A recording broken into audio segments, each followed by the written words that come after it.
Bonjour tout le monde, aujourd'hui je vais faire une vidéo sur les 5 dinosaures les plus bizarres, c'est-à-dire les 5 dinosaures avec une apparence le plus insolite, les plus étonnants, les plus étranges. Ça commence. Numéro 5. Le Tsyntaosaurus. Le Tsyntaosaurus est un dinosaure herbivore de la famille des Hadrosauridae, c'est-à-dire les dinosaures à bec de canard. Alors, dans cette famille de dinosaures, il y a beaucoup de membres qui possèdent une crête sur la tête. Mais celui-là, par contre, regardez la forme de sa crête, comment elle part en avant et comment elle s'épaissit au bout. En plus, avec son bec de canard, ses ses centaines de dents, il a presque 1000 dents. Et aussi sa capacité à se déplacer à 4 pattes mais à courir sur 2 pattes, ce dinosaure est vraiment l'un des plus étranges. Numéro 4. L'amargasaurus. L'amargasaurus fait partie de la famille des Dichrosauridae, du grand groupe des Diplocoïdae. Alors donc du coup, l'amargasaurus, il ressemble à un dicréosaure, sauf que sur son cou et sur une partie de son dos, il possède d'immenses épines. Ces épines, on ne sait pas à quoi elles servent, sans doute à impressionner les prédateurs ou les rivaux. Et certains scientifiques pensent même qu'il y avait une sorte de voile qui reliait toutes ces épines entre elles. En tout cas, on ne sait pas, c'est un vrai mystère, mais tout ce qu'on sait, c'est qu'il est en 4e position de ce top. Numéro 3. L'Incisivosaurus. L'incisivosaure est un petit dinosaure théropode, mais qui est herbivore.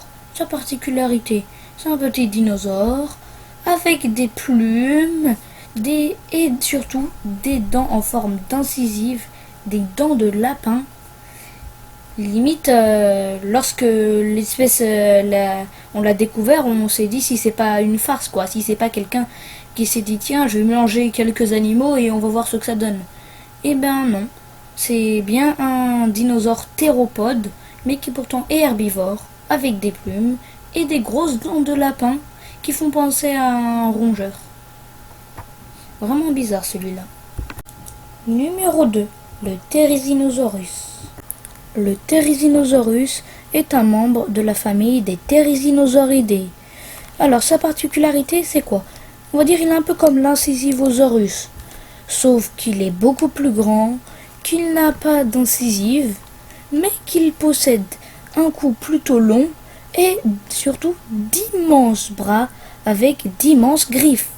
Alors on n'est pas trop sûr de à quoi ça sert, peut-être à se défendre des prédateurs, peut-être on va dire à éventrer des fourmilières pour se nourrir de fourmis, ou bien alors peut-être pour ouvrir des arbres morts pour y manger les mousses et les lichens qui se trouvent dedans, ou bien alors récupérer des plantes. Mais en tout cas, moi je pense que ça devait servir à un peu tout cela à la fois. Mais en plus de tout cela, il portait des plumes et il est vraiment bizarre comme dinosaure. Numéro 1. Le Kentrosaurus. Le Kentrosaurus faisait partie du grand groupe des Stégosauridae, c'est-à-dire des dinosaures comme le stégosaure avec des plaques sur le dos et des pics au bout de la queue. Déjà ceux-là ils sont bizarres, mais en plus de tout cela, le Kentrosaurus avait de petites plaques jusqu'à la moitié du dos seulement, et à partir de la moitié du dos jusqu'à la pointe de sa queue, il avait de grandes épines.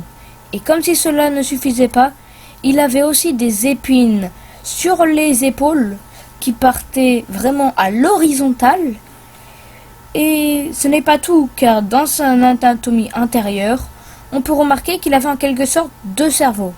Un au niveau de la tête, un au niveau, on va dire, du bassin. Alors son deuxième, celui au niveau du bassin, n'est pas vraiment un cerveau, mais un amas de nerfs capable de contrôler indépendamment le bas du corps. C'est-à-dire que la queue et les pattes arrière étaient en quelque sorte contrôlées, on va dire, de manière autonome par cet amas de nerfs.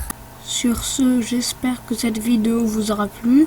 Pensez bien à vous abonner, à liker et à plus pour une prochaine vidéo.